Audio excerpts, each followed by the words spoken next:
이제 함께 살펴보는 이 민수기의 말씀 중에서 가장 안타깝고 또 아쉬움이 묻어나는 그런 본문입니다. 어제 본문 또 오늘 본문. 정탐꾼이 하나님 주신다라고 약속했던 이제 가나안 땅에 미리 들어가 보죠. 정탐을 하고 옵니다. 그런데 12명이 갔는데 10명이 내놓은 그런 그 땅에 대한 악평, 그것이 이스라엘 백성 전체에 영향을 끼쳤고요. 그것이 원망, 또 하나님을 향한 그런 불평, 그 가운데 하나님께서 매우 실망하십니다. 사실 지금까지는 뭐 어렵고 또 힘든 일 속에서 이스라엘 백성들이 불평을 하고 원망을 해도 그냥 넘어갔죠. 잘 수습하면서 여기까지 왔습니다. 그런데 이 가데스 바네아에서는 양상이 전혀 달라져요. 이스라엘 백성들이 애굽으로 돌아가자라고 하죠. 그리고 메뚜기 정체성을 얘기하면서 하나님을 부정합니다.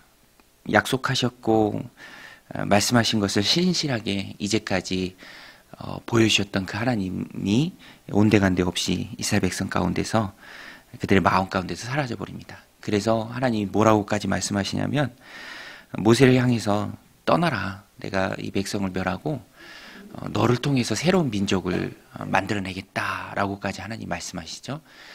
아브라함과의 언약을 폐기하시겠다라고 하실 만큼 이 가나안 땅을 정탐했던 정탐꾼들이 한 악평, 그리고 그것으로 인한 이스라엘 백성 전체가 이제 원망하는 그 일이 하나님 앞에서 너무나도 큰 죄악이었습니다.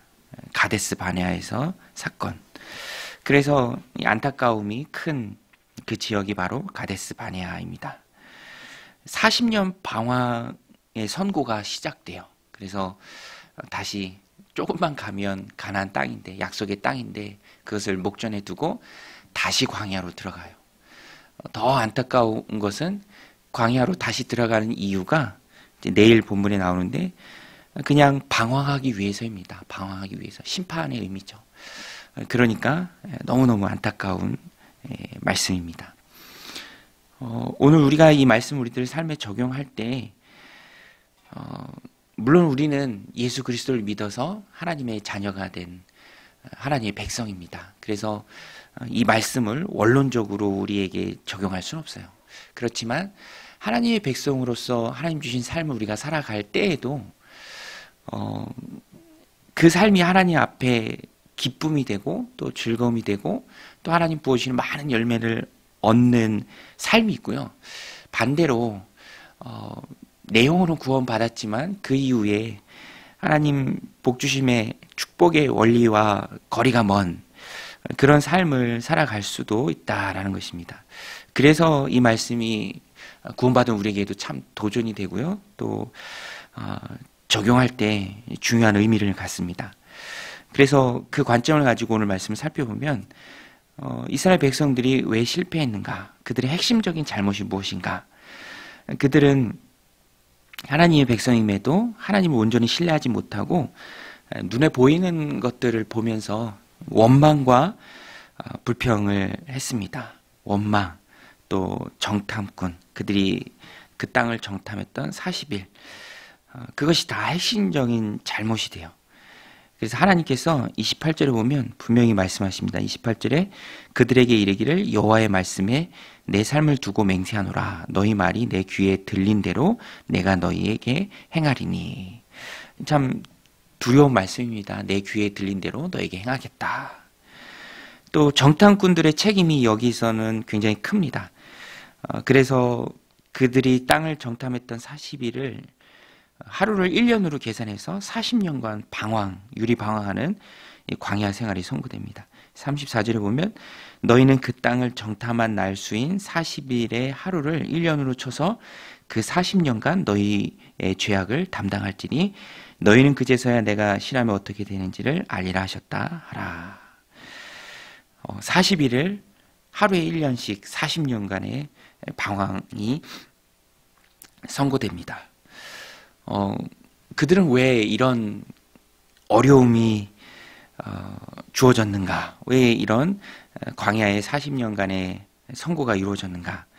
그 뿌리를 찾아가 보면, 원인을 찾아가 보면 말씀드린 것처럼 원망입니다. 그런데 왜 원망을 했는가가 중요하죠. 우리도 말씀을 통해서 그것을 발견해야 돼요. 나도 모르게 원망의 마음이 들고 또 그것이 나올 때가 참 많이 있는 것을 봅니다. 오늘 말씀해 보면 어떻게 그것을 막을 수 있는지 우리에게 잘 말해주는데요. 그들은 하나님이 원하시는 것, 또 하나님의 뜻, 하나님이 바라시는 것에 대해서 헌신하기를 좀 싫어하는 마음을 가졌습니다. 그래서 오늘 말씀해 보면 하나님께서 분명히 말씀하세요. 그들의 마음을 콕 집어서 말씀하십니다. 너희가 그 땅을 싫어했다. 31절에 보면 너희가 사로잡히겠다고 말하던 너희의 유아들은 내가 인도하여 드리니 그들은 너희가 싫어하던 땅을 보려니와. 너희가 싫어하던 땅을 보려니와.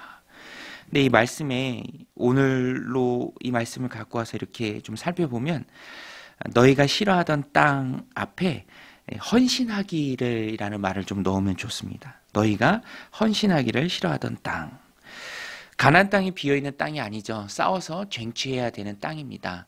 그들이 들어갈 때 죄악이 관영한 가나안의 부족들을 심판하는 심판자의 의미를 갖고 그 땅을 들어가는 겁니다. 그러니까 당연히 싸워야 하고요. 당연히 헌신의 도전이 있습니다. 그런데 이스라엘 백성은 노예 근성에 사로잡혀서 그것이 싫었던 것입니다. 헌신하기가 싫었죠. 분명히 하나님이 원하신 땅이고 그곳에 가야 하고 그것을 싸워서 얻어야 하는 하나님의 뜻이 있었지만 그것을 하기가 싫은 가득한 마음을 가지고 있었어요. 그래서 싫어하던 땅이다라고 하나님께서 꼭 집어서 말씀하십니다. 우리가 이 말씀을 통해서 붙들어야 할 메시지는 하나님이 원하시는 것에 우리는 우리의 헌신을 드려야 합니다. 구원받은 하나님 백성으로 이 땅을 살아갈 때 여전히 나를 향해 하나님이 가지고 계신 뜻이 있어요. 나를 통해 이루고자 하신 하나님의 계획이 있습니다. 그리고 그 하나님께서는 그곳을 향해서 우리를 이끌어 가세요. 어쩌면 오늘 우리가 살아가는 이 삶에 있어서 가데스 바네와 같다라는 것을 우리가 기억해야 합니다. 하나님 편에 설 수도 있고요. 또 그것을 거부하고 싫어할 수도 있다라는 것입니다. 그런데 결과는 극명하게 갈립니다. 하나님이 책임져 주시는 인생이 있고요. 또 하나님이 책임져 주시지 않는 인생이 있습니다. 오늘 말씀에 보면 대부분의 이스라엘 백성들은 광야 40년 동안에 다 생을 마감합니다. 사로잡히겠다고 한 1.5세대 유아들은 다 그 땅에 들어가요. 그리고 광야에서 난 다음 세대도 다 들어갑니다. 그러나 원망과 불평했던 원세대 출애굽했던 그 세대는 가나안 땅에 들어가지 못해요. 광야에서 다 죽습니다. 그러라고 광야의 선고가 이루어진 거예요. 그러나 그 40년 동안 하나님이 신실하게 붙들고 약속의 땅을 보게 한 사람이 이제 여호수아와 갈렙이죠. 30절에 나옵니다. 여분네의 아들 갈렙과 눈의 아들 여호수아 외에는 내가 맹세하여 너희에게 살게 하리라 한 땅에 결단코 들어가지 못하리라. 또 38절에도 그 땅을 정탐하러 갔던 사람들 중에서 오직 눈의 아들 여호수아와 여분네의 아들 갈렙은 생존하니라. 하나님께서 그들의 인생을 꼭 붙들어 주셨습니다. 40년을 지켜주셨습니다. 그리고 약속의 땅 가나안에 들어가게 하시죠. 책임져 주십니다. 그 뿌리가 무엇입니까? 정탐한 그 보고에 잘 나오죠. 하나님 편에 섰습니다. 원망이 독버섯처럼 퍼져나갈 때에 너희가 하나님을 거역하지는 마라. 저들의 신은 저들에게서 떠났고 그들은 우리의 먹이다. 예전 성경에 보면 그들은 우리의 밥이다 라고 했죠. 내 힘으로 사는 인생은 한계가 있습니다. 하나님이 책임져 주시는 인생을 살아야 하죠.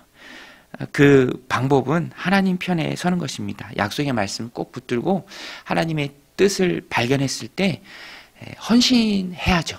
헌신하기를 싫어하는 것과 헌신하는 것과 도전하는 것과가 극명한 차이를 만들어냅니다. 하나님께서 달아보실 때가 있습니다. 하나님의 뜻에 대한 나의 태도를 하나님이 보십니다. 일반 백성들은 싫어했고요. 여호수아와 갈렙은 기뻐했습니다. 하나님의 말씀을 꼭 붙들고 싸우기를 두려워하지 않았고요. 하나님을 의지하고 신뢰하면서 나아갔습니다. 그 결과 하나님이 그들의 인생을 책임져 주시죠. 하나님 원하는 것에 기쁘게 헌신하면 하나님께서 꼭 붙들어 주십니다. 어려운 것이 있어도 약속의 말씀 붙들고 힘있게 나아가는 그 삶을 하나님이 기뻐하시고요. 또 기쁘게 받으십니다. 사명을 생각할 때 그런 말이 있어요. 어렵게 시작하면 점점점 쉬워진다. 원칙을 지키고 하나님의 뜻대로 살고자 몸부림치면서 타협하지 않고 원칙을 지키면서 나가면 점점점 쉬워지죠. 하나님이 책임져 주시고 하나님이 도와주시니까. 그런데 반대로 두려움에 헌신하기를 꺼려하고 싫어하고 쉽게 타협하고 그래서 쉽게 시작하면 갈수록 어려워지죠. 어느 때인가는 내 신앙, 내 믿음이 어디 있었지라는 그런 마음이 들 정도로 그것들이 지켜내기조차 어려워집니다. 그러나 여호수아와 갈렙처럼 말씀 붙들고 어렵더라도 꼭 붙들고 나아가면 하나님께서 꼭 붙들어 주십니다. 그런데 오늘 이 본문에도 보면 대부분의 이스라엘 백성들이 그것을 몰라요. 그래서 나중에 후회하는 인생을 삽니다. 39절부터 45절이 그 내용이에요. 모세가 이 내용을 이스라엘 백성들에게 하나님께 들은 대로 다 얘기해 주니까 그제서야 또 뒤늦게 슬퍼하고 또 후회합니다. 39절에 보면 모세가 이 말로 이스라엘 모든 자손에게 알림해 백성이 크게 슬퍼하여 아침에 일찍 일어나 산꼭대기로 올라가며 이르되 보소서 우리가 여기 있나이다. 우리가 여호와께서 허락하신 곳으로 올라가니니 우리가 범죄하였음이니이다. 때늦은 후회죠. 뒤늦은 충성입니다. 모세가 가지 마라. 하나님 너희와 함께 하지 않으신다. 형통하지 못할 것이다 라고 해도 기어이 올라갑니다. 결과는 45절에 나오죠. 아말렉인과 산간지대에 거주하는 가나안이 내려와 그들을 무찌르고 호르마까지 이르렀더라. 오늘 이 말씀을 우리가 받으면서 또 우리 삶에 적용할 때 오늘 우리가 살아가고 있는 삶 가운데 이 가데스 바냐적인 요소가 있습니다.